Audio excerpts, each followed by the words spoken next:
On October 3, 1997, the town of Elmridge, Missouri, woke to an ordinary fall morning. By 10:11 a.m., that illusion was shattered. A lone masked figure walked calmly into Elmridge First National Bank, brandishing a pistol and demanding access to the vault. The entire robbery lasted under 7 minutes. 3 teller drawers were emptied. The vault was accessed without triggering alarms. And by the time police arrived, the thief had vanished, leaving no fingerprints, no surveillance footage, and no witnesses. Over $230,000 was gone. The town was stunned. Detective Harold Mercer, 42 at the time, was placed in charge of the investigation. Despite his years of experience, the case proved impenetrable. Surveillance tapes had been removed the day before under the guise of maintenance. No alarms were tripped. No cameras captured the suspect. The job was too clean, too well executed. Locals whispered theories: a disgruntled employee, a professional outsider, or someone working from the inside. Mercer and his team pored over interviews, interrogated bank employees, traced money trails, and analyzed what little evidence they had. But the investigation stalled. Forensic specialists found no DNA or trace materials. Security logs led nowhere. Even the serial numbers of the stolen bills produced no hits. After 6 months, the trail went cold. By 1998, the case was officially classified as inactive. It remained a ghost story in Elmridge, one whispered over drinks and around fire pits. In 2021, Harold Mercer, now 66 and long retired, lived a quiet life. One morning, after his usual breakfast at the town diner, he found an envelope in his mailbox, no return address.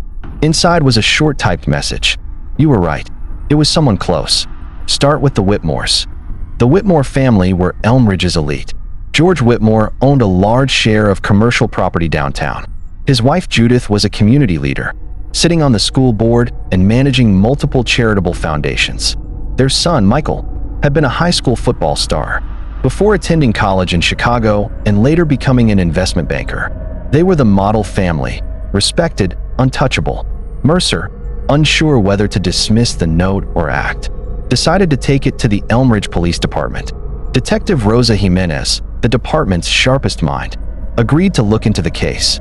Together, they reopened the files, working discreetly to avoid alerting the Whitmores. Jimenez started by verifying Michael Whitmore's alibi. He was marked present in a class in Chicago on the day of the robbery, but further investigation revealed the attendance log had been altered. A former classmate admitted that Michael had asked him to sign in on his behalf that day. Meanwhile, Mercer traced Judith Whitmore's history with the bank. In the mid-1990s, she had served on the bank's advisory board. She would have known about vault schedules, camera locations, and even which days surveillance tapes were cycled. Her role gave her access and insight into every detail that the robber seemed to know. Phone records unearthed a flurry of calls between Judith and Dale Connolly, a former bank manager who had since moved to Oregon.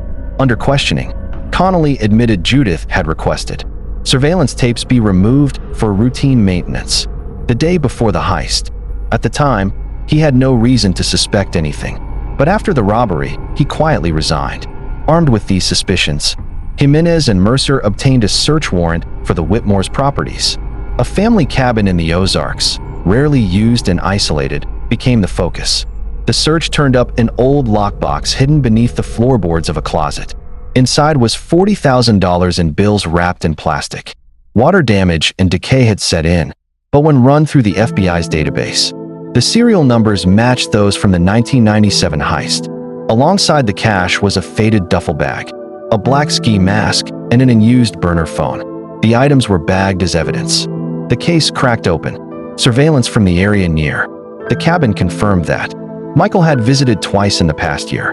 Judith's handwriting was matched to personal notes found at the cabin, including a ledger with hand-drawn schematics resembling the bank layout from 1997. Michael Whitmore was brought in for questioning. Confronted with the overwhelming evidence, he initially denied involvement. But after hours of interrogation and the threat of federal charges, he cracked. Michael confessed to participating in the robbery, claiming it had been orchestrated by his mother. He described her fear that the family's fortune was dwindling in the mid-90s. George's real estate investments were suffering, and Judith believed they were on the brink of financial ruin. She concocted the plan, convincing her son that one flawless heist could solve their problems forever. Michael, only 19 at the time, carried out the robbery while Judith covered the tracks. George, Michael claimed, never knew. Judith Whitmore was arrested during a charity fundraiser, attended by most of Elmridge's elite. The image of her being led away in handcuffs was splashed across local and national news. Michael turned himself in 3 days later, escorted by his lawyer. The town was in shock. How could the Whitmores, the shining example of success and morality, have hidden such a terrible secret? News crews descended on Elmridge. Longtime friends and associates distanced themselves. Donations to Judith's charities were rescinded. George Whitmore, while not implicated, faced public scorn and eventually stepped away from his business ventures.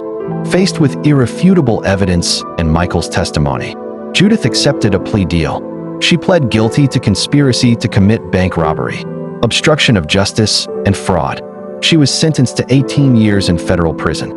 Michael, who cooperated fully with authorities and showed remorse, was sentenced to 10 years with eligibility for parole after 6.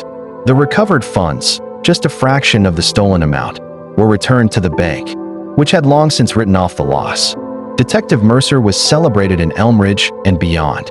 Local news outlets praised his persistence. A podcast covering the case soared in popularity.